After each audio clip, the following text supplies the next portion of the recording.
Bondoso Deus, amado Pai que está nos céus, obrigado, Senhor, por esse dia tão especial, dia, ó Deus, de aprendermos um pouco mais da Tua Palavra. Fala conosco, ó Deus, em tudo aquilo que será ministrado, Senhor Deus, nesta manhã, para a glória do Teu santo nome. Perdoa, Deus, as nossas falhas, os nossos erros, e agora, Deus, seja com os nossos irmãos, ó Deus, que não puderam estar aqui, ó Deus, nessa manhã, como Paulo, ó Deus, que estava com aquele problema na perna. Que a Tua graça, ó Deus, a Tua misericórdia, Deus, possa alcançar, ó Deus, nesse momento, ó Deus, trazendo a cura em nome de Jesus. Ó Deus Santo, Deus amado, te agradecemos e oramos, em nome de Jesus. Amém. Bom, recapitulando rapidamente aquilo que nós falamos, nas últimas aulas, ficou alguma coisa aí? Aí na tá ali. Recapitulando aquilo que nós falamos nas últimas aulas, em relação ao Novo Testamento, né?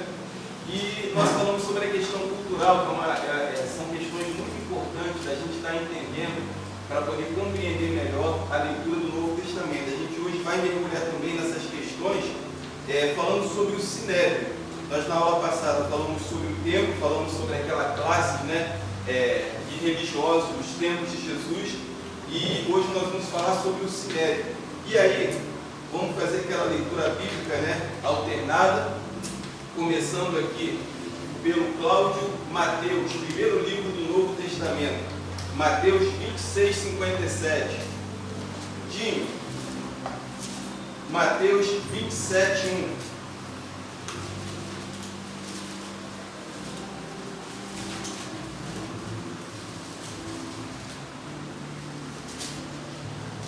Irmã Rosemary, Marcos 14, 53. Joyce, 57. Joyce, Marcos 15, 1. Irmão Daniel, Lucas 22, 54. Carlinhos, Lucas 22, 66. Irmão Sérgio, João 18, do 12 ao 14. Rodrigo, João 18, 24. 18. O outro Rodrigo ali, que está na sequência. João 18, 24. Isso. João 18, 28.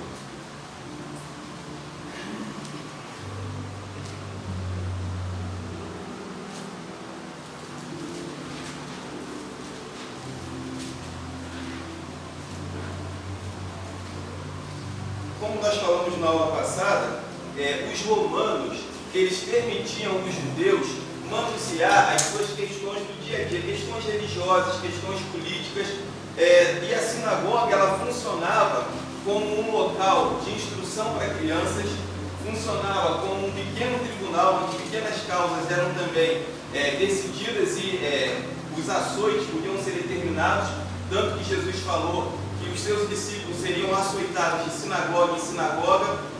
Servia também para debater questões políticas e local de culto. E a sinagoga, como nós falamos, ela surgiu logo após a destruição do templo no exílio babilônico, porque o judeu, ele sentiu a necessidade de manter contato com as suas tradições, com a lei, e em terra estranha, com o templo, que era a referência da adoração destruído, eles criaram as sinagogas, onde nessas sinagogas havia um modelo de culto, inclusive, muito parecido com o nosso hoje. Por exemplo, eles abriam, o culto na sinagoga, lendo o texto de Deuteronômio, eles cantavam alguns cânticos, faziam orações e liam uma porção do Velho Testamento. Se houvesse alguém habilitado naquela reunião para explanar o texto, eles davam oportunidade para que aquela pessoa pudesse discorrer. Foi nessas ocasiões que muitas vezes Jesus teve a oportunidade de falar, de fazer os seus discursos, os seus ensinamentos, como Paulo também. Teve uma passagem, inclusive, que Jesus, eles leram o profeta Isaías, e aí ele diz, olha, essa profecia fala de mim. Então, na sinagoga, a dinâmica era essa. E nós falamos que a sinagoga era reduto dos fariseus e dos escribas, que religiosos que, apegados à lei de Moisés e às tradições também que eles criaram ao longo dos séculos, e o reduto deles era a sinagoga. Já os saduceus, eles estavam ligados ao templo, onde aconteciam os sacrifícios, e nós falamos que os saduceus eram uma classe de religiosos, até fizemos a comparação do crente Raimundo, um pé na igreja e outro no mundo, porque com a dominação dos gregos na Palestina, o que aconteceu com muitos gregos, com muitos judeus? Nós falamos aqui nas outras aulas. Alguns judeus, eles aderiram à religiosidade grega, ao panteísmo grego, aqueles deuses gregos, tanto que no período em que a Palestina foi dominada pelos seleucidas, e o que os seleucidas fizeram? Eles colocaram um sumo sacerdote que defendia o culto a Hércules. Olha que absurdo! Um sumo sacerdote que era aquele que entrava no Santo dos Santos uma vez por ano para oferecer sacrifícios pelo povo, que estimulava o culto a Hércules. Então, esses judeus, alguns judeus, eles foram helenizados. Eles incorporaram a cultura grega séculos antes de Jesus vir a esse mundo, naquele período interbíblico entre o Velho e o Novo Testamento, que durou 400 anos.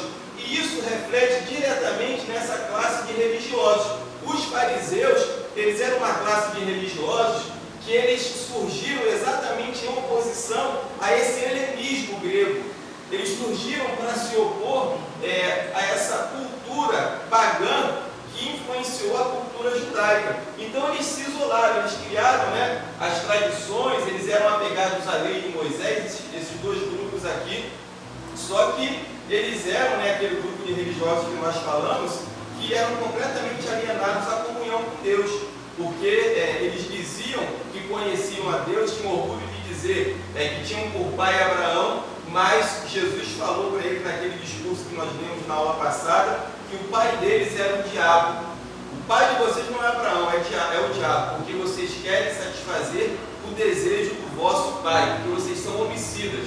Então, enquanto a sinagoga era reduto do fariseu e do escriba, o templo era reduto do saduceu, que era mais helenizado, que havia aderido à cultura grega até por conveniência, porque como os saduceus eles eram responsáveis pelo templo e eles eram sacerdotes, o sacerdote, inclusive o sumo sacerdote, ele exercia uma função política também na liderança do povo. Então, como ele exercia essa função política, como ele estava ligado diretamente a Roma, a Pilatos, a Herodes, quer dizer, eles não podiam ser como os fariseus e escribas. Eles tinham que ser maleáveis, então eles não podiam levar as tradições, as leis à risca. E aí surgiu essa classe de religiosos aqui que a Bíblia diz que não acreditava em ressurreição, em anjo, em nada disso, em espírito. E Jesus também bateu de frente com eles e mostrou no Pentateuco a existência de anjos, a existência de espíritos. Então essa classe aqui odiava Jesus. E agora a gente vai falar sobre o Sinédrio. O Sinédrio era um superior tribunal onde as causas principais eram julgadas, composta de fariseus, saduceus e escribas. E o líder do Sinédrio era o sumo sacerdote, porque como era um superior tribunal, não se decidiam lá apenas questões religiosas, mas também questões políticas importantíssimas. Jesus ele começou a ameaçar politicamente esses homens aqui e religiosamente também. Apesar da gente vai ver isso aqui sobre o reino de Deus, ele sempre deixa claro que o reino de Deus, o reino que ele veio estabelecer não era desse mundo, mas as pessoas, elas não tinham essa visão do reino espiritual, elas tinham uma visão do reino terreno. Até pela história dos judeus, o que o povo imaginava? Jesus veio para nos libertar da dominação dos romanos, como tinham sido os juízes na época, Sansão, Jefté, no período dos juízes, em que quando o povo era escravizado, Deus levantava um juiz para libertar o povo daquela servidão. Então eles acreditavam que Jesus ele viria para exercer esse governo terreno. Tanto que na cruz estava escrito o quê? Rei dos judeus. Rei dos judeus. Inclusive em hebraico, aramaico e grego. Nós falamos aqui que provavelmente Jesus e os discípulos eles eram trilíngues, porque aquela região ali ela tinha sofrido influência do grego, e os romanos que falavam latim, grego e hebraico, né, que estava escrito durante a crucificação de Jesus, rei dos judeus. Por quê? Eles acreditavam, não só o povo, mas também esses líderes aqui, que Jesus ele seria um líder político. Então Jesus ameaçava eles no campo religioso, porque chamou claramente eles, né, assim, abertamente eles de hipócritas, confrontou as tradições que eles tinham, que eram contrárias à Bíblia. Então Jesus, ele começou a atrair muitos discípulos e esvaziou a sinagoga, esvaziou o templo, porque o que a Bíblia fala a respeito de Jesus? Que ele ensinava com autoridade, não como os escribas e fariseus. Quer dizer, o povo ouvia Jesus, aquela unção, Filho de Deus, cheio do Espírito Santo, falando, e ouvia os saduceus, os fariseus, os escribas, eles pensavam, poxa, tem alguma coisa errada. E o que os fariseus e os escribas amavam? Nós vimos aqui na aula passada, amavam as saudações na praça, serem chamados de mestres, né? Eles tinham aquela figura do religioso perfeito que o povo pensava que eles eram. Tanto que eles se referiam ao povo como vocês, né, que são essa raça que não conhece a lei de Moisés, acreditam em Jesus, mas nós não. Então eles desprezavam o povo, eles achavam o povo ignorante, e eles se achavam muito sábios, quando na verdade nem as profecias eles entendiam direito, porque eles achavam que Jesus havia nascido na Galileia, né, e Jesus na verdade havia nascido em Belém, e isso daí os irmãos de Jesus poderiam ter respondido, a própria Maria, mãe de Jesus, mas eles, né, simplesmente achavam que Jesus havia nascido na Galileia, e eles disseram, pode vir alguma coisa boa da Galileia? Quer dizer, eles tinham esse status de serem homens de Deus, e Jesus ameaçou isso. Então Jesus foi crucificado também por inveja. A Bíblia fala que por causa da inveja, por causa da ameaça política, eles crucificaram a Jesus, porque o número de seguidores de Jesus a cada dia crescia mais. E o povo, até mesmo na sua ignorância, teve um momento em que eles tentam fazer Jesus rei dos judeus. E aí a Bíblia diz que ele sai no meio da multidão e recusa ser feito rei. Mas vamos lá, a gente vai entender um pouco essa dinâmica aqui do Sinédrio, que era o Supremo Tribunal da época, através desses textos ali que a gente abriu. Então, começando pelo Cláudio, Mateus 26, 57. Jesus perante o Sinédrio. E os que prenderam Jesus e conduziram à casa do sumo sacerdote Caifás, onde os escribas e os anciãos estavam reunidos. Escribas e anciões estavam reunidos. Quer dizer, o velho naquela época ele era muito mais valorizado do que é hoje. Nós falamos aqui também. Os líderes do povo eram os idosos, é a cultura judaica, enquanto a criança era desprezada. Por isso que quando as crianças quiseram ir até Jesus, os discípulos impediam, né? Tira esse moleque daqui, né? Essa criança está aqui estorbando. E aí Jesus ele revoluciona isso também, dando valor à criança quando diz, se vocês querem entrar no reino dos céus, vocês devem se tornar como uma criança. Essa criança que vocês desprezam, que vocês acham que atrapalham, a elas pertencem o reino dos céus. Então fala dos anciões. Aí o próximo texto, 27:1. Jesus entrega a Pilatos. Ao romper o dia, todos os principais sacerdotes e os anciões do povo entraram em conselho contra Jesus para o matarem. Olha só, eles não podiam, apesar do Sinédrio ser um supremo tribunal, Pilatos era o representante de Roma. Então eles não podiam condenar Jesus à morte sem mandar eles para Pilatos. Eles precisavam do aval do Pilatos. Foi esse texto que ele leu. Irmã Rosemary, Marcos 14, 53. E ele levava Jesus ao sumo sacerdote, e reuniu-se todos os principais sacerdotes, os anciões e os escribas. Isso, a gente vai ler, porque os evangelhos eles vão registrando esse momento de Jesus, e eles repetem a história, mas é bom para a gente ter uma visão geral do fato, né? 15:1. E logo ao amanhecer, os principais sacerdotes, os anciãos, e os escribas e todo o sinédrio tiveram conselho, e amarrando Jesus o levaram Olha aí já um detalhe que Mateus não mencionou. Amarraram ele e levaram a Pilatos. Lucas 22, 54. Então, prendendo, o levaram e o meteram em casa do sumo sacerdote. E Pedro seguiu de longe. Olha aí um outro detalhe. Pedro seguia-o de longe. Pedro não podia entrar no palácio de Pilatos, né? Era um local altamente protegido pelos soldados romanos. Mas quando ele foi levado para a casa do sumo sacerdote, Pedro teve acesso. E a Bíblia diz que ele acompanhava Jesus de longe. 22, 66. E logo que foi dia, ajuntaram-se os anciãos do povo, e os principais dos sacerdotes, e os escribas, e os conduziram ao seu concílio. Certo. Agora, João. Assim, o destacamento de soldados como seu comandante e os guardas dos judeus prenderam Jesus. Amarraram-no e o levaram primeiramente a Anás, que era sogro de Caifás, o sumo sacerdote naquele ano. Caifás era quem tinha dito aos judeus que seria bom que um homem morresse pelo povo. Olha só um outro detalhe aí.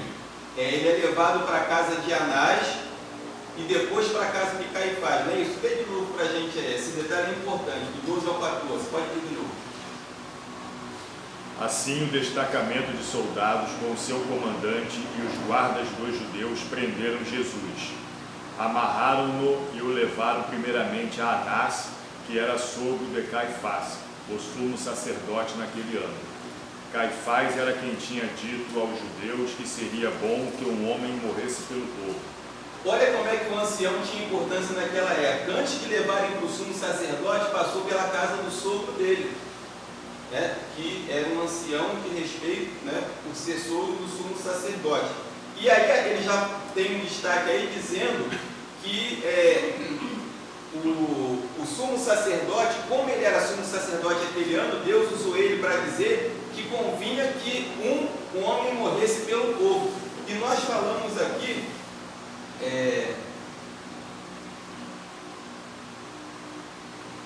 fugiu a mente. Lê o próximo texto, daqui a pouco eu me acho. O 18, 24. Depois Anás mandou Jesus, ainda amarrado, para Caifás, o grande sacerdote. Isso, e o 18, 28. Em seguida de Caifás, os judeus levaram Jesus para o pretório. Já estavam conhecendo que, para evitar contaminação cerimonial, os judeus não entraram no pretório, pois queriam participar da Páscoa. Isso aí. Então, vamos lá. Nós falamos a respeito dos evangelhos numa aula passada, eu vou recapitular rapidamente, a respeito dessas visões de cada escritor do Novo Testamento. Mateus escreveu alguns fatos, Marcos, Lucas e João. O relato de todos eles se completa. Vocês observaram que cada evangelista, cada um falou sobre o mesmo evento de forma diferente? E aí eu contei para vocês a respeito daquele evento em que Jesus ele encontra o endemoniado gadareno. Quando a gente observa o seguinte, que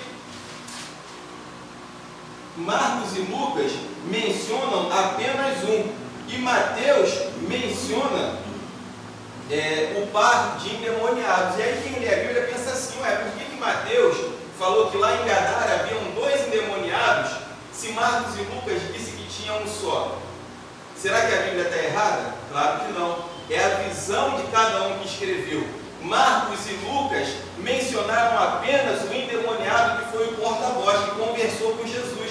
Eles acharam importante relatar apenas aquele endemoniado que tinha dialogado com Jesus, mas havia outro, né? Só que Marcos e Lucas, só que Mateus, né, ele já resolveu falar a respeito daquele segundo endemoniado. Então, quando a gente lê os evangelhos, quando a gente lê o Novo Testamento, é importante que nós leiamos todo ele, porque na visão que a gente tem de cada um que escreveu, a gente completa as histórias, a gente entende melhor na interpretação e na leitura do Novo Testamento. Agora, uma outra coisa importante a respeito do reino de Deus, nós vamos começar a falar sobre o reino de Deus. Que Jesus, ele sabia que o reino de Deus estava estabelecido, só que ele entendia também das questões terrenas. E aí, quer ver uma coisa? Abre lá a Bíblia em Lucas 22, 35 e 38. Andressa. Lucas 22, 35 ao 38. Rodrigo, depois você vai abrir em Mateus 26, 62, que a gente já vai ler sobre o julgamento. Mateus 26, 62. 62.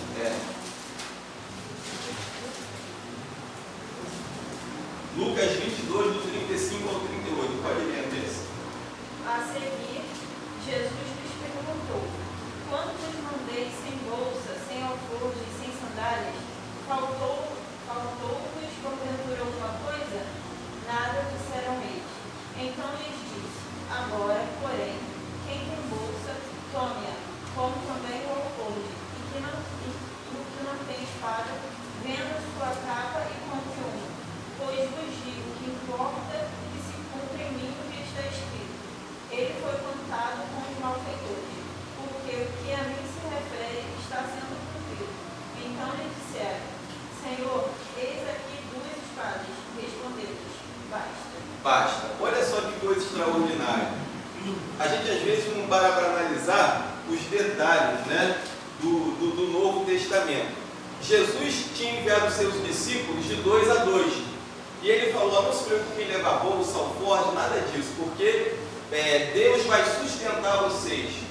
E assim eles seguiram na sua missão, missão dos 70, e eles foram de cidade em cidade evangelizando, curando, expulsando demônio.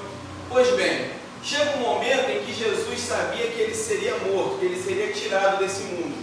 E a gente, apesar de estar com as nossas vidas nas mãos de Deus, nós não podemos ignorar que nós vivemos ainda nesse mundo. Mundo que tem bandido, mundo que tem pessoas que são contrárias ao povo de Deus. É um mundo que está, como a Bíblia diz, que jaz no maligno, ou seja, está morto no diabo.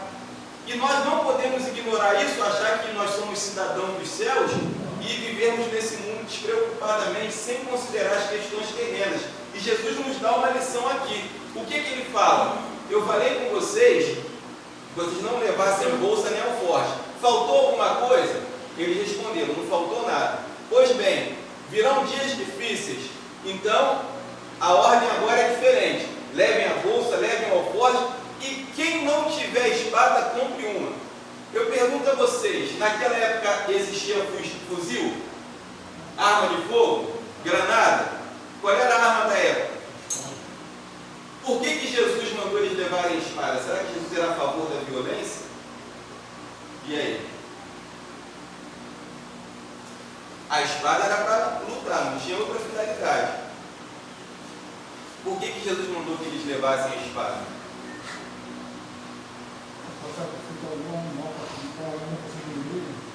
Não. Para tentar se defender? Para tentar se defender. Legítima defesa. Por quê? A profecia falava que Jesus seria morto, né? A Bíblia diz assim: ferirei o pastor e as ovelhas serão dispersas. Não era momento de ninguém morrer por Jesus e nem de ser preso com Jesus. Aquele momento era para Jesus passar sozinho. Então, só que o que acontece? Os fariseus, saduceus e escribas, eles estavam não só com Jesus na mira, mas com os seus discípulos também. Quer dizer, se eles pudessem eliminar os seguidores de Jesus, seria bom para eles. Então, Jesus faz o quê? Eu falo que, olha, levem espadas, porque se você tem um grupo de 12 homens, no caso seriam 11, porque Judas já viu trair, 11 homens armados, o que a turma ia pensar? Gente, olha só, já prendemos Jesus, tem um grupo aí que estava com ele de 11 e a gente está sabendo que eles estão armados. Vamos fazer o seguinte, deixa eles para lá, não vamos entrar em atrito com eles não, porque a gente pode sofrer um prejuízo também, eles estão armados. Então libera eles, porque o principal nós já temos, que é Jesus. Então Jesus autorizou que eles levassem a espada em legítima defesa. Tanto que quando Pedro puxa a espada e corta a orelha do soldado, ele diz: Pedro, para, não foi para isso que eu mandei você trazer a espada. Aí ele pega a orelha de Malco, coloca de novo e a orelha cola novamente. E ali todos se dispersam, porque Pedro entendeu errado. Pedro, com aquele temperamento dele, já queria brigar, puxar a espada, mas não era isso, era só para eles intimidarem quem quisesse talvez colocar a mão neles. Então Jesus, ele, apesar de terem visto o reino dos céus, ele tinha uma visão terrena também, da situação do dia a dia. E isso se aplica à nossa realidade hoje também. Ah, eu sou de Jesus, vou dormir com a porta da minha casa aberta. Né? Eu sou de Jesus, eu vou entrar na comunidade sem ligar o pisca-alerta. Passar no meio do tiroteio. Vou passar no meio do tiroteio. Né? E às vezes, até mesmo o uso da força é necessário em certas situações. Legítima defesa. Ah, porque eu sou servo de Deus, em algum momento, se for necessário, eu não vou utilizar a força. Se for necessário, né, em alguns casos, nós teremos que utilizar a força para cumprir certas situações. Teremos que nos precaver, e algumas igrejas até adotam, igrejas muito grandes, que têm até um movimento financeiro muito alto, eles têm seguranças. Estão errados? Não estão, não. Porque o bandido que vai estar pensando em assaltar a igreja, eles assaltam mesmo, não é brincadeira, eles entram mesmo e assaltam. O que eles vão fazer com ele? Eles vão analisar. E aí, vamos assaltar aquela igreja ali? Vamos. O movimento deles, a gente foi lá assistir o culto e viu que na hora da oferta do dízimo, foram as 200 pessoas lá na frente entregar um envelope. No mínimo deve ter lá na tesouraria para a gente botar a mão uns 30 mil reais. Então o bandido vai fazer essa análise, mas alguém vai dizer: mas espera aí, olha só, aquela igreja ali tem segurança, armado. Então vamos fazer o seguinte, não vamos lá não, porque pode ser que a gente leve um prejuízo. O bandido não quer morrer também. Então não é errado a gente se precaver, não é errado uma igreja ter segurança, não é errado em alguns momentos usar a força para conter determinadas situações. É claro que o nosso reino não é nesse mundo. Nós não estamos aqui para brigar, para fazer guerra, para matar ninguém, mas existem questões que a gente precisa estar atento, né, para não sermos pegos de surpresa. Na igreja, a gente recebe todo tipo de gente. Uma igreja grande como a nossa aqui, cheia de salas. No meio da igreja tem pedófilo? Tem. No meio da igreja tem ladrão? Tem. Aí você senta no banco da igreja, né, feliz para cultuar a Deus, e deixa teu celular lá no banco. E sai no momento ofertório para ir lá. Quando volta, cadê o celular? Pode acontecer ou não pode? Pode. Pode acontecer de um pedófilo abusar de alguma criança aqui nessas salas? Pode. Então a gente mantém as salas trancadas. São cuidados que a gente tem que ter, porque nós não podemos ignorar as questões terrenas que nós estamos inseridos. Não dá para ser inocente nos dias de hoje. Então é isso aí. Alguém quer comentar alguma coisa? Pastor, não sei como estava falando sobre que a gente temos que como Jesus ele falou, né, os discípulos que era para ele pegar a espada, se prevenir. Eu não sei se, assim, eu trago também ali lá para Neemias. Como Neemias construiu aquele muro, ele falou para aquele povo estar armado, a arma de um lado e eles trabalhando de outro lado. Então eles estavam se prevenindo, não só espiritualmente, como aqui também, mas a melhor como os inimigos também estavam tentando. Exatamente. E os inimigos que queriam impedir a reconstrução dos muros de Jerusalém, quando eles souberam que eles estavam avisados de que eles tentariam impedir a reconstrução, eles recuaram. Opa, eles estão sabendo do nosso intento de parar a reconstrução. E eles estão armados. Então, os inimigos não prosseguiram, né, naquela tentativa de matar. Eles iam matar mesmo, né, os reconstrutores, o povo. Aí, o julgamento de Jesus. Então, a gente já viu essa dinâmica, né? Casa de Anás, Caifás, sumo sacerdote, Jesus foi levado para o Sinédrio, diante desses homens aqui, e agora é o julgamento.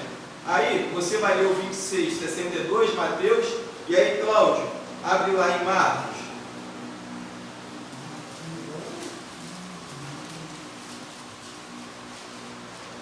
Depois de Mateus, Marcos. Marcos 14, do 55 ao 59. 14, do 55 ao 59. Dinho, Marcos 14, 61. 14 ao 61. Irmã Rosemary, Marcos 26, 63. Joyce, Lucas 22, 67. E no Daniel, Lucas 22, 70.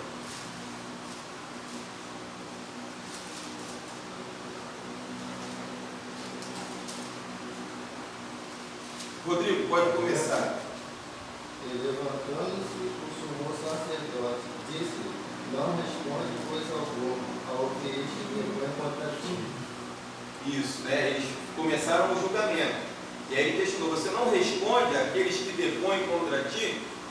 Porque eles arrumaram testemunhas contra Jesus. Jesus ficou calado. Cláudio, Marcos 14, do 55 ao 59. Os principais dos sacerdotes e todo o quê? Concílio buscavam algum testemunho contra Jesus para o matar e não o achavam, porque muitos traficavam falsamente contra ele, mas os testemunhos não eram coerentes e, levantando-se, alguns testificavam falsamente contra ele, dizendo: nós ouvimos-lhe dizer: eu derribarei este templo, construído por mãos de homens. Em 3 dias ficarei não feito por mãos de homens. E nem assim o testemunho deles era coerente. Certo. Quer dizer, começou o julgamento, porque uma pessoa, para ser condenada à morte, ela tinha que ter algum motivo. E eles queriam arrumar algo contra Jesus. Então, eles compraram algumas testemunhas, mas as testemunhas não falavam coisas coerentes, porque não tinha do que acusar Jesus, né? E aí prossegue o julgamento. 14:61. Ele, porém, guardou o silêncio e nada respondeu. Tornou interrogar.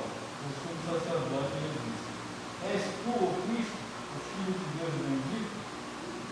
Certo. 26:63.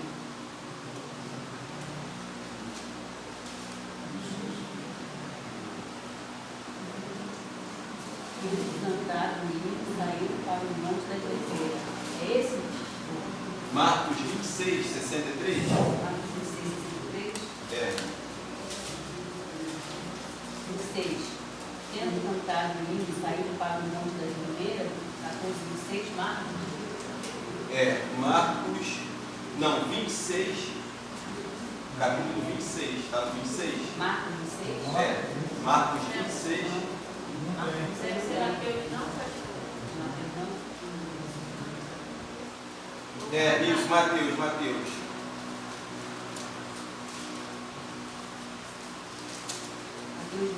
26, 63. E Jesus, porém, guardou silêncio. E o sumo sacerdote lhe disse: eu te conjuro, pelo Deus vivo, que nos diga se tu és o Cristo, o Filho de Deus. Certo. Agora Lucas 22, 67. E perguntaram: se tu és o Cristo, dize-nos. Ele replicou: se vos disser, não o crereis. Certo. E o 22, 70. E disseram todos: logo és tu o Filho de Deus? E ele lhe disse: vós dizeis que eu sou. E aí, né, eles não conseguem encontrar nada contra Jesus.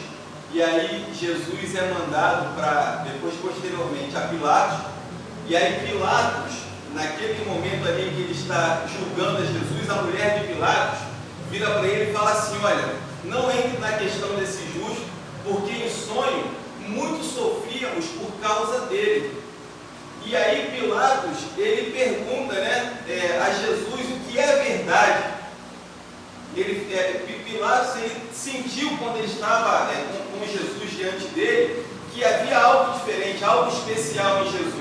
Jesus já tinha passado por esse momento aqui do julgamento pelo sumo sacerdote, pelos anciões, e ele estava no segundo momento agora diante de Pilatos. E aí, naquele momento ali, ele, de alguma forma, ele sabia que havia alguma coisa diferente em relação a Jesus. A mulher já tinha advertido ele. E aí, a Bíblia diz que Pilatos, ele trabalha até a noite para tentar livrar Jesus da morte. Só que ele estava sofrendo uma pressão muito grande do Sinédrio. Ele estava sofrendo uma pressão muito grande para que fosse crucificado. E aí ele manda Jesus para Herodes, né? Ele manda Jesus para Herodes, e aí Herodes pede para ele fazer um sinal. Me mostra um sinal. E a Bíblia diz que, diferentemente de Pilatos, Jesus não fala nada para Herodes. Jesus se mantém calado, porque ele já havia chamado Herodes de raposa. Então Jesus nem se dá o trabalho de falar nada com Herodes. Já com Pilatos, Jesus fala que ele era o Cristo, Filho de Deus vivo. E aí, quando ele fala isso, Pilatos fica apavorado. E ele, sabendo que havia algo diferente ali, ele tenta livrar Jesus até a morte. Aí ele manda Jesus para Herodes. Herodes também, Jesus não fala nada, nem dá o sinal que ele queria que desse. Manda ele de volta para Pilatos. E aí Pilatos, pressionado né, por esses políticos aqui religiosos, ele diz o seguinte: olha, eu lavo minhas mãos, né? É aquela passagem onde Pilatos, ele simbolicamente, ele pega uma bacia com água, ele lava as suas mãos e diz: olha, é problema de vocês, se vocês querem crucificá-lo, eu não encontro nele culpa alguma para crucificá-lo. E ele até tenta colocar uma opção. Ele diz: olha, tem aqui Barrabás, que foi preso numa sedição, e tem Jesus. Quem vocês querem que solte? Quer dizer, ele achou que o povo fosse querer que soltasse Jesus, mas o povo já estava envenenado. E aí o povo começa a gritar: solta Barrabás. E aquilo ali também é simbólico, né? O culpado, ele foi absolvido, e a culpa foi transferida para um inocente. Um inocente morreu para que um culpado fosse liberto. Isso daí simbolicamente aponta para nós. Jesus morreu para que nós, os verdadeiros culpados, fôssemos libertos. Existem diversos ditados populares. Isso aí que o senhor está falando me lembra a voz do povo é a voz de Deus. Quando o povo então escolheu Barrabás. Isso é um ditado mentiroso. Isso é a artimanha do inimigo que cria esses conceitos dentro da sociedade para que a gente se disperse e não atente o que é a verdade. Então é isso aí que eu lembrei agora sobre esse ditado. Porque o povo muitas vezes é manipulado, é facilmente manipulado. O mesmo povo que quando Jesus entrou em Jerusalém gritava, Hosana, aquele que vem em nome do Senhor, Filho de Deus, o Rei. O mesmo povo que gritou e aclamou ele como Messias e como Rei, era o povo que depois, manipulado pelos principais e sacerdotes, gritou: solta Barrabás. E o Jesus, o que vocês querem que faça com ele? E aí o povo gritava o quê? Crucifica-o. Crucifica-o. Quer dizer, então, a voz do povo não é a voz de Deus. Né? Porque o povo, na maioria das vezes, é manipulado por mentiras, né? Como foi aqui o julgamento de Jesus. O julgamento de Jesus foi uma farsa. Não haviam testemunhas contra ele. E ele ficou, né, o sumo sacerdote, os escribas, tentando arrancar alguma coisa dele, não conseguiam. E aí mandaram para Pilatos. Pilatos falou: olha, eu não posso crucificar esse homem, não encontro nele culpa alguma. Aí mandou para Herodes. Herodes também não encontrou nada, devolveu para Pilatos. E no final Jesus foi crucificado por causa da pressão política, né, que eles fizeram sobre Pilatos. A revolta crescia, o povo né, já estava influenciado, começou a gritar, e ele temendo uma rebelião, ele falou: olha, vocês querem crucificar, então eu lavo minhas mãos. E aí crucificaram a Jesus. Mas o reino de Deus, o reino de Jesus, é um reino espiritual. Gente, que horas são? Só para eu não me perder. 10h53. Oi? 5 para as 11. Opa, tem bastante tempo ainda. 5 para as 11. O reino de Jesus não era um reino terreno. Só que as pessoas não entenderam isso. E Jesus ele falou o seguinte: o reino de Deus está dentro de vós. Por que olha como é que Deus ele é sábio. Enquanto reis e presidentes e ditadores mundo afora tentam conquistar territórios, o nosso rei Jesus, na sua sabedoria, ele tentou conquistar corações. O que é um reino sem os súditos? Imagina um rei onde haja um reino com terras maravilhosas, com um palácio todo revestido de ouro, se esse rei não tem servos, não tem súditos. Então, os reis do nosso tempo, né, de tempos anteriores, valorizaram muito o ouro, a prata, as conquistas, os territórios, e cometeram o erro de se esquecer das pessoas, de deixarem as pessoas de lado. E quando eles fazem isso, eles perdem o principal do reino, que são os súditos, os servos. Quando Jesus veio a esse mundo, ele veio para conquistar primeiro o que? As pessoas, o coração das pessoas. E nessa visão, o reino de Deus, ele começa internamente e ele é de dentro para fora. Porque a gente vai estudar na matéria de Apocalipse, que é Novo Testamento 2, a respeito do milênio. Haverá um período, e a Bíblia vai mostrar isso, a gente vai mergulhar nisso legal em Apocalipse, em que o reino de Jesus será visível, vai ser um reino terreno. Né? A Bíblia diz assim: e os mortos reviveram e reinaram com Cristo durante 1000 anos, aqui nesse mundo. Aí a gente se pergunta, como é que é possível quem morreu ressuscitar e conviver com quem estava aqui nesse mundo e reinar durante 1000 anos? Da mesma forma que foi possível Jesus ressuscitar e continuar convivendo com as pessoas desse mundo. Quando Jesus ressuscitou, ele não ficou ainda aqui 40 dias?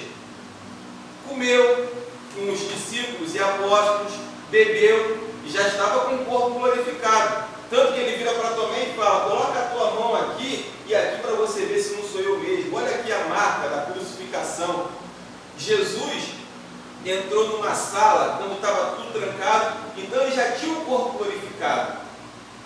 E nós, quando ressuscitarmos, a Bíblia diz que nós seremos semelhantes a ele, teremos um corpo glorificado também. E nós vamos participar de um período de governo aqui nesse mundo de 1000 anos, que a gente chama de milênio. Gente, é muito profundo essa parte. Então, olha como é que Jesus começou o seu reino, a implantar o seu reino aqui no mundo. Ele começou pelo coração das pessoas. Tanto que ele fala: o meu reino não é desse mundo, o meu reino está dentro de vocês. E depois que os corações tiverem sido conquistados, a gente não sabe qual o tempo, qual a época, aí sim Jesus vai estabelecer um reino visível aqui nesse mundo. Mas a gente não vai entrar nesse detalhe porque é matéria de Novo Testamento 2. Mas sobre o reino de Deus, vamos ler alguns textos, que a gente vai entrar agora nessa parte. Mateus, quem foi o último a ler? Foi o irmão Daniel, né? Então, Carlinhos, Mateus 13, do 44 ao 53. Depois, irmão Sérgio, Marcos 4, do 26 ao 34. Mateus 13, do 44 ao 53. Mas, quem não for ler, não precisa nem abrir não, só acompanha a leitura. Carlinhos 13, do 44 ao 53. Irmão Sérgio 4, do 26 ao 34. E Rodrigo, Mateus 10, 7.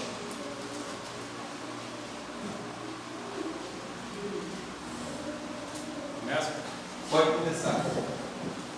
Também o reino dos céus é semelhante a um tesouro escondido num campo que um homem achou e escondeu. E, pelo gozo dele, vai vende tudo quanto tem e compra aquele campo. Outro 5, o reino dos céus é semelhante ao homem negociante que busca boas pérolas. Encontrando uma pérola de grande valor, foi e vendeu tudo quanto tinha e comprou-a igualmente o reino dos céus. É semelhante a uma rede lançada ao mar, e que apanha toda qualidade de peixes, e, estando cheia, a puxam para a praia, e, assentando-se, apanham para o cesto os bons, os ruins, porém lança fora, assim será na consumação dos séculos. Isso, antes de ler o próximo versículo, olha o que a Bíblia fala a respeito do reino de Deus. O reino de Deus, é muito importante a gente entender isso, porque às vezes as pessoas não têm dimensão da grandiosidade do reino de Deus. E aqui Jesus compara o reino de Deus, falando por parábolas, o seguinte, que é semelhante a um homem que ele encontra um tesouro no campo. E aí, diante daquele tesouro precioso, ele vende tudo que tem, casa, fazenda, e para comprar aquele campo, porque ele entende que aquele tesouro que ele encontrou é muito maior do que o que ele tem. Então, qual é a lição que isso nos traz? Que todo sacrifício, tudo aquilo que façamos em prol do reino de Deus, ainda é pequeno diante de tudo aquilo que ele representa. O reino de Deus é tão grande, é tão extraordinário, é tão valioso, é tão precioso, que vale a pena a gente abrir mão da nossa vida para fazer parte dele. Tem gente com pena, pensando assim, meu Deus, eu vou deixar de curtir isso, vou deixar de viver aquilo para poder abrir o meu coração para Jesus. Ele não entende que o reino de Deus é tão grandioso que aquilo que ele vai perder nesse mundo é tão pequeno, o prazer do pecado é tão pequeno que não dá nem para comparar com a grandiosidade do reino de Deus. Então o reino de Deus é isso. A questão do sacrifício, né? Nós falamos aqui a respeito do sacrifício. Quando Davi ele foi oferecer um sacrifício a Deus, ele falou para Araúna, olha, eu não vou oferecer a Deus um sacrifício que não me custe nada. Então, evangelho é sacrifício. Tem gente querendo dar a Deus qualquer coisa. Evangelho é cruz, é pagar o preço.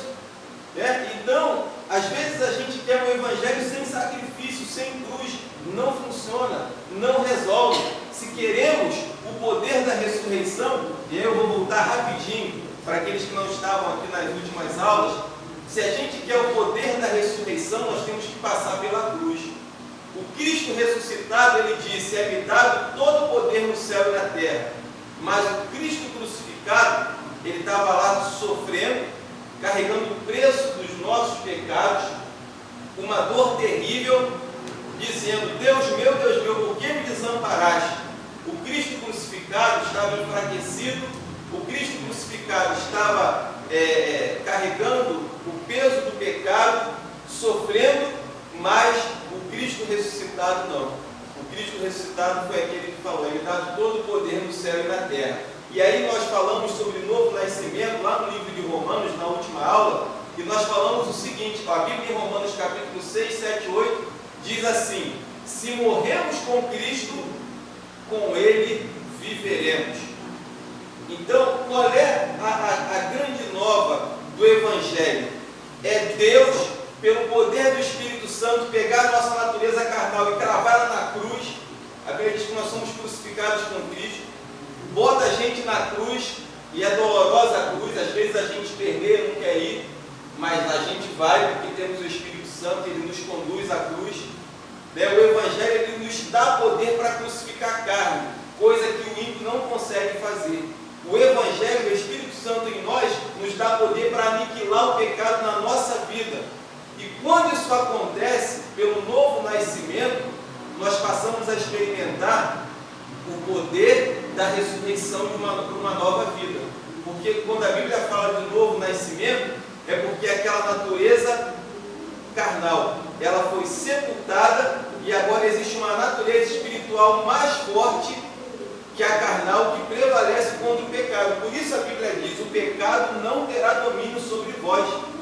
Aquele que nasceu de novo não pode se conformar em viver uma vida de pecado. Nós erramos de vez em quando? Sim, mas o pecado não tem domínio sobre nós. E aí eu até mencionei aqui aquela ilustração, na última aula eu falei o seguinte, pode acontecer, vou fazer essa pergunta para vocês que estão começando hoje a aula, pode vocês irem no sepultamento de uma pessoa num dia e no dia seguinte encontrar essa pessoa no Alcântara fazendo compras? A pessoa morreu, viu ela lá no caixão, enterrou. No dia seguinte vocês podem correr o risco de encontrar com essa pessoa no Alcântara fazendo compras, sabendo que ela morreu? Pelo conhecimento humano, não. Não. Por quê? Se morreu, acabou. É uma lei física. Quem morre não tem mais parte do que se faz embaixo do sol. A Bíblia diz isso em Eclesiastes. Então, se a Bíblia diz que a gente morreu para o pecado, esquece aquela velha vida que a gente nunca mais volta a ela.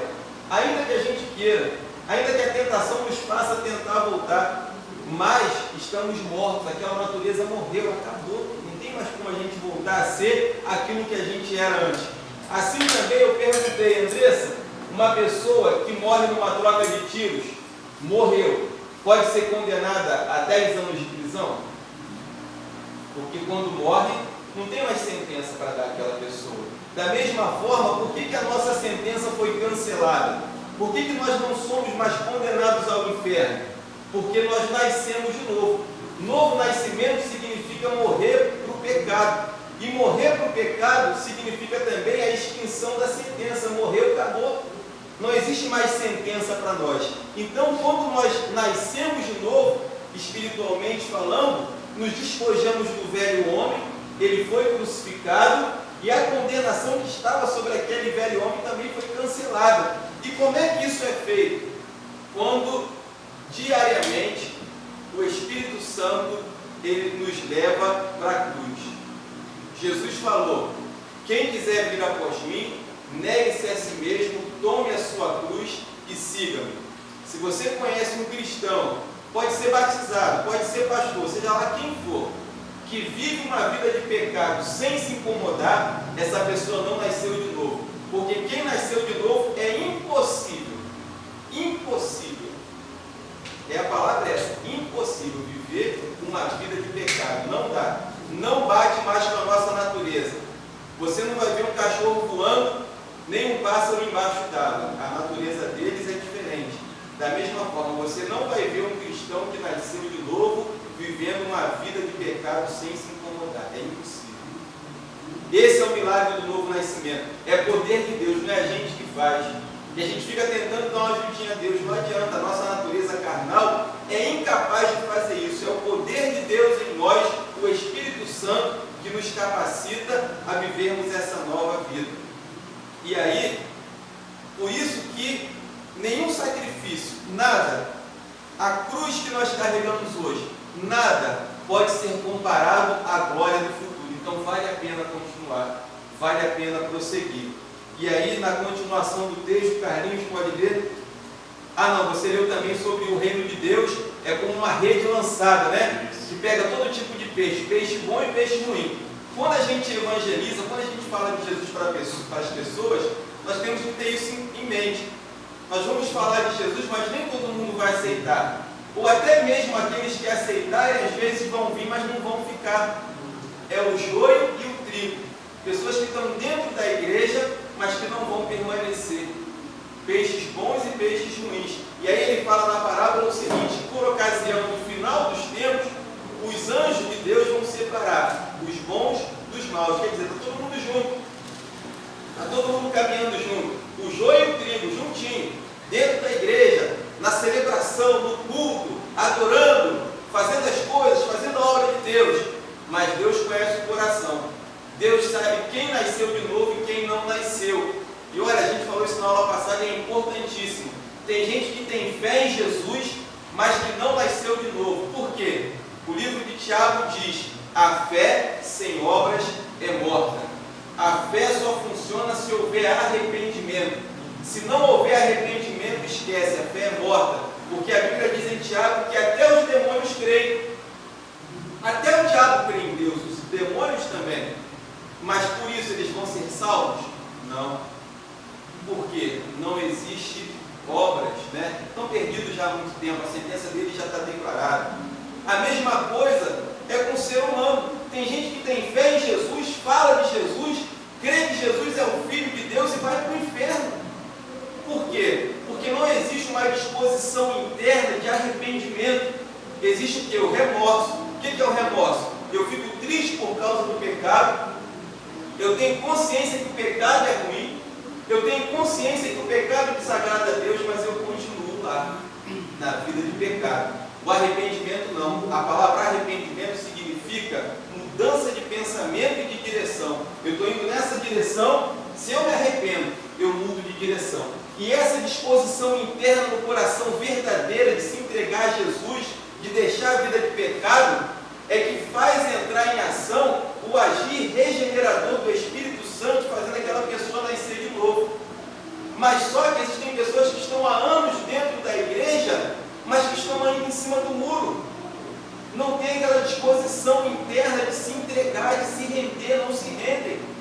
Isso é sério.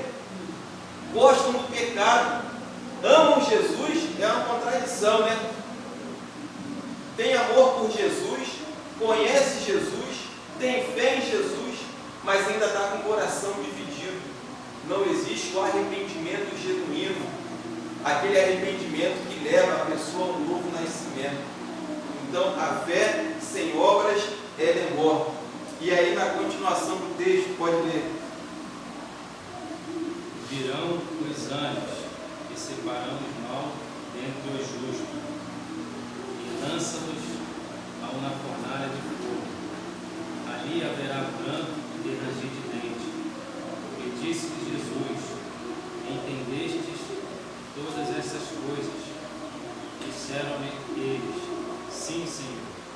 E ele disse-lhes: por isso todo escriba instruído acerca do reino dos céus é semelhante a um pai de família que tira do seu tesouro coisas novas e velhas. Olha outra coisa interessante aí a respeito do reino dos céus que Jesus fala. Que o reino dos céus é semelhante a um escriba instruído sobre o reino de Deus. Não é esse escriba aqui religioso, mentiroso, hipócrita, não. O escriba que se converteu, porque tiveram muitos que se converteram. É como um pai de família que tira do seu tesouro, coisa boa, coisas velhas e novas. O reino dos céus, ele traz para a gente o quê? Coisas velhas, coisas, por exemplo, a gente lê a Bíblia, tem coisa que a gente já sabe, mas que são um tesouro, ensinos preciosos, mas a cada dia esse tesouro é renovado. Tira do seu tesouro, do seu conhecimento, coisas novas e velhas. Então a cada dia a gente vai aprendendo. O reino de Deus é isso, ele é dinâmico. A gente nunca vai saber o suficiente, a gente nunca vai saber tudo. Então a gente sempre vai tirar desse tesouro coisas velhas e coisas novas também. Cada ano que eu dou aula aqui no Instituto, eu aprendo coisas novas. Eu cresço um pouquinho mais, né? E último texto, Mateus 4, 26 ao 34. Ele prosseguiu dizendo: o reino de Deus é semelhante a um homem que lança semente sobre a terra. Noite e dia, quer ele durma, quer ele se levante, a semente germina e cresce, embora ele não saiba como. A terra por si própria produz o grão, primeiro o talo, depois a espiga, e então o grão cheio na espiga. Logo que o grão fica maduro, o homem lhe passa a foice porque chegou a colheita. Novamente ele disse: com que compararemos o reino de Deus? Só para explicar essa parte aí, ele falou que o reino dos céus é semelhante a alguém que lança a sua semente e ela cresce por si só. A mesma coisa é a semeadura da palavra de Deus. Às vezes a gente fica preocupado de que o que a gente falou, se o nosso testemunho vai dar resultado ou não, mas essa preocupação não deve estar sobre os nossos ombros. Porque qual é a nossa função enquanto participantes desse reino? É só lançar a semente. Ela vai germinar no tempo de Deus, na hora de Deus, de acordo com a vontade de Deus. Quem convence é o Espírito Santo. Isso aí. Quem convence é o Espírito Santo. Até o Paulo fala assim: Paulo semeou, Apolo regou, e Deus deu o crescimento. Então, se despreocupa, se temos dado o nosso testemunho, lançado a semente, o resto é com Deus. Pode continuar? Pode. Novamente ele disse: com que compararemos o reino de Deus? Que parábola usaremos para descrevê-lo? É como um grão de mostarda que, quando plantada, é a menor semente de todas. No entanto, plantada, ela cresce e se torna a maior de todas as hortaliças, com ramos tão grandes que as aves do céu podem abrigar-se à sua sombra. Com muitas parábolas semelhantes, Jesus lhes anunciava a palavra, tanto quanto podiam receber. Não lhes dizia nada sem usar alguma parábola. Quando, porém, estava a sós com os seus discípulos, explicava-lhes tudo. Perfeito. Olha só, a gente agora vai entrar numa questão bem interessante a respeito do reino de Deus. Uma semente pequenininha, né, que é o grão de mostarda, se torna uma grande hortaliça. Assim é o reino de Deus. O reino de Deus, a palavra de Deus semeada, pode ser algo simples, algo pequeno, que às vezes a pessoa não dá valor e não dá importância, mas se torna algo grandioso. O poder de Deus no Evangelho tem como fazer o Evangelho se tornar algo grandioso para uma pessoa, para uma família, para uma nação. Só para não me perder, que horas são? 11h15. 11h15, tá bom. Então,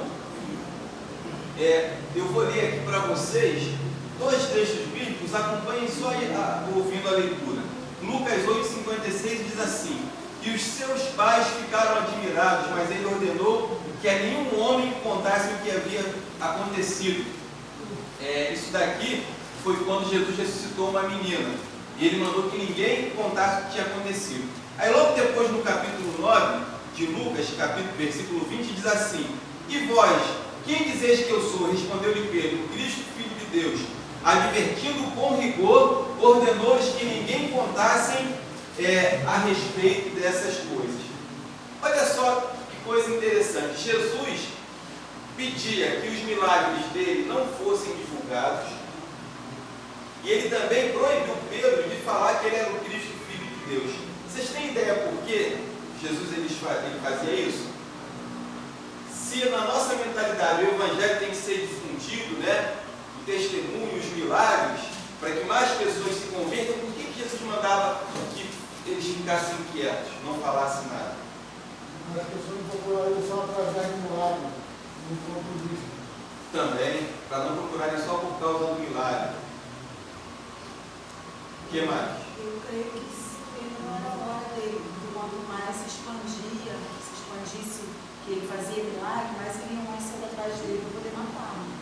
E ainda não era chegar no tempo dele, de ir para a cruz. Perfeito, Jesus ele era inteligente, ele sabia disso. Não era o momento. Mais alguma sugestão? Também tem a passagem dele na multiplicação dos pães dos peixes. Na época o pessoal tinha muita fome, né? Passava por muita necessidade. Aí as pessoas também procuravam se derivar por isso também. Também. Devido a essa necessidade de viver e passar fome, essas coisas. Necessidade física. O que mais? Mais alguma coisa? Que momento era aquele de Jesus com os discípulos?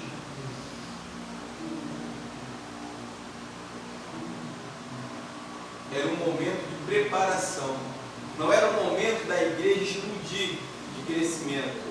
Havia um tempo de preparação. Esse momento foi no Pentecostes, quando num dia 3.000 pessoas se converteram. Mas Jesus ali, ele estava como homem. Ele não tinha como administrar centenas de milhares de pessoas. Ele precisava primeiro formar uma equipe, formar a igreja, treinar essa equipe para depois sim o Evangelho difundir. Então aquele momento ali era um momento de preparação. E quanto mais se divulgava a fama de Jesus, mais problemas aconteciam. Porque as pessoas entendiam ele errado, achavam que ele tinha que ser rei, um rei terreno. Tentaram fazê-lo rei algumas vezes. Ele despertava, né, o ciúme e a inveja, o ódio desses homens aqui. Quer dizer, então não era o momento do nome de Jesus ser conhecido, difundido no mundo inteiro. Jesus tinha consciência disso. Ele seguiu um plano, né, elaborado por ele, pelo Pai, pelo Espírito Santo, sistemático. Então, nesse primeiro momento aqui, ele sabia que não era a hora. E ele diz assim: só pode vir a mim aquele que o Pai enviar. Tanto que quando ele faz aquele discurso duro, que todas as pessoas o abandonam, ele pergunta assim para os 12, vocês querem me abandonar também? Então Jesus, ele tinha tanta segurança do que ele estava fazendo, que ele não se importava se tinha 200, 1000, 5000 ou só 12 seguindo ele. Ele sabia o momento certo em que cada coisa ia acontecer. E aproveitando para falar sobre isso, abra a Bíblia de vocês lá em Romanos, capítulo 2, do verso 11 ao 29.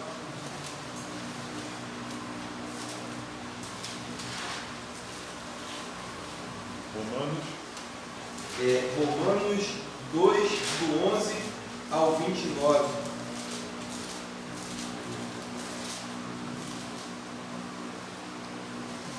Para a gente... Romanos 2, do 11 ao 29. Para a gente fazer uma leitura rápida, vamos pedir uma pessoa só para ler. Quem foi o último que leu? Você, né? Pode ler para a gente? Pode ler esse texto para a gente todo? Romanos do 2, do 11 ao 29. Pois em Deus não há parcialidade. Todo aquele que pecar sem a lei também perecerá. E todo aquele que pecar sobre a lei, pela lei será julgado. Porque não são os que ouvem a lei, que são os justos aos olhos de Deus, mas os que obedecem à lei, estes serão declarados justos. De fato, quando os gentios que não têm a lei praticam naturalmente o que ela ordena, tornam-se lei para si mesmos, embora não possuam a lei, pois mostram que a exigência da lei está gravada em seus corações. Disso dão testemunhos também a consciência e os pensamentos deles, ora acusando-os, ora defendendo-os. Isso acontecerá no dia em que Deus julgar os segredos dos homens, mediante Jesus Cristo, conforme o declara o meu Evangelho. Pode ler só até aí. Depois a gente lê o versículo 29. A Bíblia está dizendo aqui o seguinte: olha a sabedoria de Deus, que aqueles, os gentios, versículo 14, que não têm lei, fazem naturalmente as coisas da lei, não tendo eles lei, são para si mesmo lei. Deus escreveu a lei dele no coração do ser humano. Então, uma pessoa que nunca ouviu falar de Jesus, ainda assim ela pode ter fé. Ainda assim ela vai saber o que é certo e o que é errado. Ainda assim Deus pode se revelar a ela. E a prova disso é Cornélio. Cornélio não sabia quem era Jesus, não tinha ainda entregue a sua vida a Jesus, e a Bíblia diz assim, que um anjo foi visitá-lo, diz: Cornélio, as tuas orações e as tuas esmolas têm subido até Deus no céu. Então, todo ser humano, ele é dotado da capacidade de ter fé, porque a fé é uma faculdade do Espírito. Agora, por que uma pessoa às vezes não tem fé? É porque ela é incapaz de ter fé? Não. Em Apocalipse, a Bíblia diz assim: Deus lhes envia a operação do erro para que creiam na mentira, porque tiveram prazer na iniquidade. Na verdade, a falta de fé, ela tem como, por trás dela, uma coisa ainda pior, que é o desejo do coração de viver no erro, no pecado. E aí a pessoa se esconde através das mais variadas desculpas, né? Eu não tenho fé, eu não acredito em Deus, e a pessoa se esquiva de todas as formas, mas no fundo, qualquer ser humano, ele tem a consciência do que é certo e do que é errado. E quando ele ouve a palavra de Deus, a Bíblia diz assim: a fé vem pelo ouvir, o ouvir da palavra. Quando ele ouve a palavra, a fé nasce no coração, isso é automático. Ele ouve uma palavra, ele entende: poxa, é verdade, Deus está falando comigo. Mas aí, se a pessoa vai aceitar ou não, é a disposição que cada um vai ter de entregar a sua vida a Deus ou não. E olha o que a Bíblia diz aqui, esse livro de Romanos, capítulo 2, esse texto aqui, é muito interessante porque fala o seguinte, que Deus vai julgar aqueles que estão sem lei segundo a sua consciência. Como é que Deus, por exemplo, ele vai chegar para uma pessoa que nunca ouviu falar de Jesus, vai falar assim, você vai para o inferno porque você não aceitou Jesus. Aí a pessoa vai olhar para Deus e vai dizer assim, mas Deus, quem é Jesus? Eu nunca ouvi falar dele. Então o apóstolo Paulo fala que Deus ele vai julgar o segredo do coração de cada um de acordo com a lei escrita na consciência, que acusa ou defende. E aí, Deus que é justo, ele sabe como ele vai julgar cada um. Não cabe a nós julgar, né, e tentar entender o coração das pessoas. Agora, os religiosos dos tempos de Jesus, por que eles não tinham fé em Jesus? É porque não era conveniente. Eles levavam uma boa vida, eles tinham um status, eles eram tidos como mestres pelo povo. Então, ainda que eles soubessem que Jesus falava a verdade, como a Bíblia diz que muitos creram em Jesus, mas não confessavam por medo de serem expulsos da sinagoga. Ser membro da sinagoga era um status, era um privilégio, eles não queriam perder o privilégio. Então, a exemplo daquela época, muita gente hoje sabe e conhece que Jesus é a verdade, é o caminho, é a vida, sabe que deveria seguir a Jesus, mas não segue por causa das suas próprias conveniências, porque gostam de viver na vida do pecado, porque tem um status social, porque tem dinheiro, porque tem uma série de coisas que os afasta de Deus, que os impede de entregar a sua vida a Jesus. Então, nesse texto aqui, isso fica bem claro, que cada ser humano tem a lei de Deus escrita no seu coração. E os fariseus e religiosos naquela época, nós falamos na última aula, eles tinham um coração tão endurecido, que mesmo sabendo que Jesus ressuscitou, com o testemunho dos guardas que disseram, olha, a gente estava lá de vigia, a pedra do templo, a pedra tapando a sepultura, desceu um anjo do céu e removeu a pedra. Nem assim eles se renderam. O que eles fizeram? Subornaram os guardas para que dissessem que os discípulos de Jesus tinham roubado o corpo dele. Então a gente tem que tomar muito cuidado, porque pessoas, por causa do seu status, da sua religiosidade, eles fazem qualquer coisa para manter o povo ignorante nas suas mãos. O Espírito Santo, a Bíblia diz, o Espírito expressamente diz que nos últimos dias alguns apostatarão da fé. Quem vai apostatar da fé? Quem nasceu de novo? Não. Porque a Bíblia diz assim no 1 João, todo aquele que é nascido de Deus vence o mundo. E essa é a vitória que vence o mundo, a nossa fé. Quem vai apostatar da fé? Aquele que está começando a caminhar, que tem fé em Jesus, mas que ainda não decidiu se render de verdade. E o diabo tem esses na mira. Porque ele sabe que a qualquer momento a pessoa que vai ouvindo a palavra, que a fé vai sendo gerada no coração, a qualquer momento a pessoa se rende, experimenta o milagre do novo nascimento, aí ele perde. Então ele tem na mira aqueles que não nasceram de novo, como ele tinha na mira Pedro. E aí Jesus falou, Pedro, Pedro, você falou que vai morrer por mim, mas Satanás pediu para te cirandar como trigo, te triturar, te destruir. Mas eu roguei ao Pai para que a tua fé não desfaleça. Quando você se converter, fortalece os teus irmãos. Então, o diabo, ele tem na mira aqueles que ainda não nasceram de novo, aqueles que ainda não experimentaram o milagre do novo nascimento. Eu acabei me perdendo aqui no que eu estava falando antes.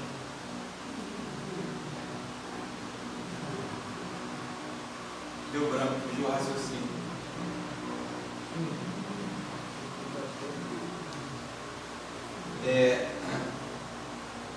Assim, voltando, o Espírito expressamente diz, alguns apostatarão da fé, dando ouvidos a espíritos enganadores e a doutrina de demônios. Aí ele completa assim, pela hipocrisia de homens que proíbem o casamento. Gente, vamos ser assim, bem sinceros. É claro que nós amamos os católicos e pessoas de outras religiões também. Mas quem proíbe o casamento? Tem aquela tal da Igreja da Unificação, o Reverendo Moon, uma seita aí que ganhou muitos adeptos no mundo. A Igreja Católica também proíbe o casamento e que fala assim, que proíbem o consumo de alimentos que Deus consagrou. Então, o Espírito Santo falou que nos últimos dias, isso se refere já aos tempos de Jesus para cá, porque para Deus já é os últimos dias, que alguns apostatariam da fé pela hipocrisia de homens que falam mentiras, têm a mente cauterizada como esses religiosos da época que tinham, que proíbem o casamento e o consumo de determinados alimentos. Se a gente pegar a estrutura da Igreja Católica, não os fiéis, que às vezes tem gente ali sincera, que na sua ignorância estão ali às vezes adorando um ídolo, mas que vão se converter. Como a gente tem vários exemplos, né, de pessoas que se converteram na Igreja Católica, viram que a coisa não estava muito certa, estava meio estranha, e se procuraram uma igreja, né, que pregasse o Evangelho verdadeiro. Mas a estrutura da Igreja Católica são pessoas que têm status, bispos, padres, arcebispos, e que não querem abrir mão dessa posição, desses privilégios que têm, e que às vezes fazem um discurso água com açúcar, mentiroso, para manter o povo na ignorância. Por que o Papa, quando vai fazer um pronunciamento na televisão, a gente não vê ele falar de inferno? Por que não fala de pecado? Por que não fala de prostituição? Por que não fala de novo nascimento? O discurso dele é um discurso político, um discurso politicamente correto. De vez em quando ele toca numa coisinha aqui, num assunto ali, mas ele não fala do Evangelho, um homem que tem a mídia voltada para ele. Mas, se a gente analisar direitinho, são homens que não querem falar a verdade para não perder os privilégios, como esses homens aqui não queriam também. E não precisa ir muito longe não, pastores também, que às vezes nas suas pregações trazem mensagens para agradar membro de igreja que tem medo de perder aquele membro que tem um dízimo alto. Aí ele sabe que às vezes aquele membro que dá um dízimo alto está em adultério, mas ele vai falar sobre adultério na igreja? Não vai. Vai perder aquele membro que dá um dízimo alto? Tem um monte de pastor assim, um monte. Isso é em todas as esferas, mas o Espírito Santo falou, alguns apostatarão da fé, dando ouvidos a espíritos enganadores e a doutrina de demônios. Doutrinas de demônios, espíritos enganadores, que falam contra a verdade, que mentem para manter o povo na ignorância, como esses homens aqui mentiram descaradamente, dizendo que Jesus não tinha ressuscitado, que os discípulos roubaram o corpo dele. Então nós temos que estar atentos, porque o diabo, ele faz tudo para tentar destruir a fé das pessoas e afastar definitivamente de Deus aqueles que estavam prestes a ser salvos. A Bíblia fala disso. Aqueles que estavam prestes de ser salvos, escapar do fogo, às vezes são enredados pelas mentiras do diabo, pelo engano, e acabam se perdendo de vez. Então nós temos que estar firmes na fé, né, sabendo que a palavra de Deus é a verdade, e o diabo ele vai fazer de tudo para tentar manter as pessoas ignorantes em relação à verdade. Depois a gente vai, na matéria do Novo Testamento, ver como foi a formação dos livros do Novo Testamento, cano, né, do Novo Testamento, mas isso é mais para frente. Que horas são aí? 11h35. Poxa, eu sempre acerto, e quando dá 11h35 eu pergunto a hora. É sempre 11h35. Então na próxima aula a gente continua. Tinha algumas coisinhas aqui para falar ainda hoje, mas fica para a próxima aula. Coisas assim bem interessantes em relação ao reino de Deus, essa dinâmica aí do reino de Deus. E vamos aí separar 5 minutinhos agora, né? Eu sei que já passou um pouco o horário, só para saber se alguém tem alguma pergunta, quer fazer alguma consideração. Pastor, como o senhor estava falando sobre o joio e o trigo, às vezes tem muitas pessoas que não entendem, né? Agora sim, estudando mais um pouco, a gente vai entendendo mais um pouco a fundo. Às vezes, a gente está na igreja, tem o joio e o trigo, então muitas pessoas às vezes falam assim, o irmão, poxa, mas por que a fulano está fazendo as coisas ali, o pastor não manda ele embora, está fazendo tudo errado? Porque aí eu entendo assim, porque Jesus, ele estava convivendo ali com aqueles discípulos ali que sabiam que Pedro era do jeito que era, Judas era traidor, mas ele amou todos de coração. Ele não, por isso ele não expulsou Judas, nem por isso ele expulsou Pedro, né? Então eu pastor estava falando com certas pessoas, falou, mas sabe que essas pessoas que estão dentro da igreja, estão tentando atrapalhar a obra de Deus, por que o Senhor não manda essas pessoas embora? Né? E a pessoa fala, esse pastor falou comigo, falou assim, não, porque quem vai ajudar é Deus. Deus vai ajudar o joio, quando chegar a hora da ceifa, e começou a passar a então hoje o estudo assim, fez mais eu compreender, né, que geralmente na igreja tem o joio e o trigo, mas só que quem pode julgar é Deus. Então, mas muita gente não entende, acha que, poxa, por que o pastor está vendo que não está fazendo errado? Porque ele não manda embora, né? E a Bíblia diz que se a gente tentar arrancar o joio, o trigo pode vir junto, porque as raízes ficam entrelaçadas. Então, é o tipo da coisa que só Deus pode se fazer, que Ele conhece o coração, e não vai ser agora, vai ser no final dos tempos, quando o joio vai ser separado. Mas a igreja é para os doentes, né?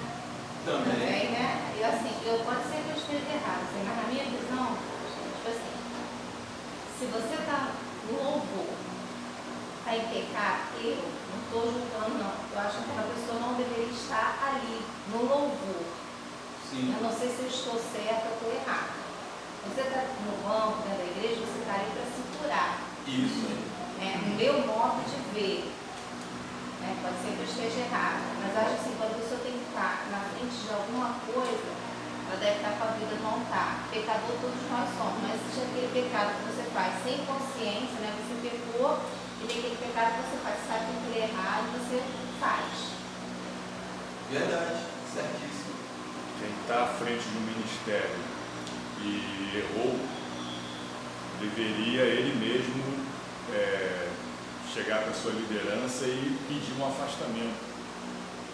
Mas normalmente não se vê isso acontecer. Mas quando a liderança sabe que aquela pessoa à frente do ministério errou e ela não toma atitude nenhuma, não é julgando, como a irmã está falando, não é julgando, mas não é correto tomar uma atitude, chegar para essa pessoa e, vamos supor, colocar no banco, colocar ela meio que na geladeira para ela ficar um tempo ali se consertando.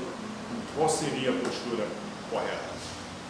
Na igreja, né, na membresia, o que acontece? Tem o doente, o lugar do doente é na igreja. Aqui na igreja é lugar de receber homossexuais, traficantes, ladrões, adúlteros, mentirosos, tudo, né? Todo tipo de gente que comete qualquer tipo de pecado, o fofoqueiro também, tudo é pecado. Tem que estar aqui na igreja. O mentiroso, o assassino, tudo tem que estar aqui. Mas o que acontece? A pessoa às vezes se torna membro de uma igreja e ela não nasceu de novo ainda. Ela se torna membro de uma igreja, até ocupa cargos e não experimentou o milagre do novo nascimento ainda. E aí nós poderíamos considerar essa pessoa que talvez está há muito tempo na igreja e que pela dureza do coração ainda não se rendeu, como joio. Ela pode virar trigo? Pode. Ela pode ser salva por Deus? Pode. Mas o que acontece muitas vezes? Você tem uma pessoa que exerce algum cargo, aquela pessoa comete um pecado. Eu acho que a gente tem que avaliar muito bem, porque cada caso é um caso, não dá para colocar todo mundo no mesmo pacote. Por exemplo, você pode ter um caso de uma pessoa que nasceu de novo, que sempre teve uma vida íntegra, mas que no momento da vida deu um escorregão e errou, e pecou. Mas aquela pessoa até já se consertou com Deus, já se arrependeu, e de repente, ela não precisa nem ser afastada, porque foi algo momentâneo, ela não foi afetada pelo pecado, porque o pecado também, ele deixa a gente doente. Se a pessoa ficou doente por causa daquele erro, se ela está mal espiritualmente, se aquilo ali trouxe consequências para a família, para a vida dela, aí sim, ela tem que ficar no banco, para receber, para se reestruturar, para continuar a caminhada. Mas, às vezes a pessoa está bem, já se consertou com Deus, já conseguiu se refazer, já se levantou e aí segue. Agora, tem aquela pessoa que ela, às vezes ocupa um cargo na igreja, e às vezes até um cargo importante, e ela vive uma vida dupla, uma vida de pecado. Isso é sério. Quando se é descoberto, a pessoa tem sim que ser afastada e ela tem que ser curada. Ela pode continuar frequentando, ela pode continuar vindo, deve continuar vindo, mas existem determinados cargos e responsabilidades na igreja que você não pode dar para aquela pessoa. Como é que, por exemplo, você vai colocar uma pessoa doente para aconselhar? Como é que você vai colocar uma pessoa doente, de repente, para poder dar uma palavra? Se a pessoa não está conseguindo nem assimilar para ela, como é que ela vai passar para os outros? Então, cada caso é um caso diferente. Às vezes a pessoa chega na igreja, doente, ela já quer logo se envolver, trabalhar. Então é necessário que haja uma avaliação, a gente observe os frutos da vida da pessoa, acompanhe ali aquele início dela, aquela caminhada, para saber como é que está. E ela tem que passar por um tratamento. Passar por um tratamento. Mas nós ouvi falar assim, não tirei ela daquela posição porque ela podia ir para o mundo e aquilo ia ficar nas minhas mãos. Eu escutei muito isso assim. A pessoa errou. E está errando. O pastor não tomou atitude por achar que se tomasse atitude aquela pessoa ia se desviar. Ia para o mundo. E deixar no mesmo, tipo assim, está errando, sabe que está errando, mas eu não vou tirar ela porque ela vai para o mundo. Não é um erro, sabe por quê? O apóstolo João diz assim: saíram do nosso meio porque não eram dos nossos. Porque se fossem dos nossos, nunca teriam saído do meio de nós. O justo tem que ser repreendido, tem que ser disciplinado, e se realmente ele for de Deus, ele não vai se desviar. Ele pode até trocar de igreja porque está chateado, mas ele tem o Espírito Santo. Então, a gente não tem que ter medo de disciplinar as pessoas porque elas vão sair da igreja. Pelo contrário, a gente tem que ter medo de não disciplinar, porque aí a coisa cresce e, como Jesus falou, um pouco de fermento leveda toda a massa. É o exemplo do que o senhor deu aí, da pessoa que está no pecado do adultério, mas é um grande dizimista e o pastor não fala nada com medo de perder. Por aí. É igual o pai corrige o filho, né? Porque ele ama. O filho às vezes fica chateado, mas depois ele entende. Eu vi uma ilustração no tempo do pastor Palharim, falava sobre isso. Tinha 2 rapazes na igreja que tocavam, faziam a obra perfeitamente, era íntegro ali na palavra. E tinha um que tinha um vício de pôr as coisas. Aí o rapaz chegou ao pastor e falou assim: pastor, aquele rapaz ele tem um mau vício e tal, por que o senhor não exclui ele e tal? Aí o pastor falou: se vocês saírem da igreja, vocês dois, qualquer igreja vai querer vocês. E ele? Vocês têm que raciocinar sobre isso. Se vocês for para qualquer igreja, vocês fazem a obra, vocês são dedicados, vocês estudam a palavra, mas e ele? Se ele sair, ele vai para onde? Quem vai querer ele? Durante muitos anos, ainda acontece muito hoje, às vezes a gente fala que igreja é hospital, mas quando a gente pega um abacaxi, a gente quer se livrar logo, quer que a pessoa vá embora, ou exclui, e a gente deveria ter mais paciência com as pessoas, com os pecadores, com as pessoas que estão tendo dificuldade de se libertar de determinadas coisas, para que, mesmo doentes, elas permaneçam ali, porque senão, se ali na igreja já está ruim, imagina se sair, se perde de vez. Amém? Então, é isso. Ficou alguém sem apostila? Velho e Novo Testamento? Não, né? Só vocês dois, na semana que vem, eu providencio aí a de vocês. Semana que vem, continuação, Velho Testamento, Novo Testamento, e em breve aí iniciaremos com teologia sistemática. Já é sua. Vamos orar agradecendo a Deus?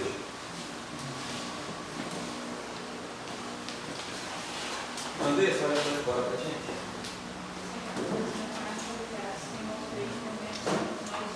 Estamos aprendendo mais da tua palavra, Senhor, respondendo para o Senhor, liberdade, Senhor, e segurança para as nossas casas.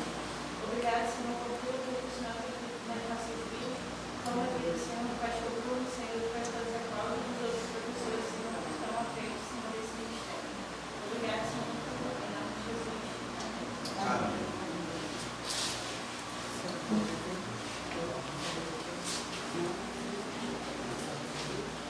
Bom receber vocês, conhecê-los, vocês não estão em igreja aqui. Igualmente.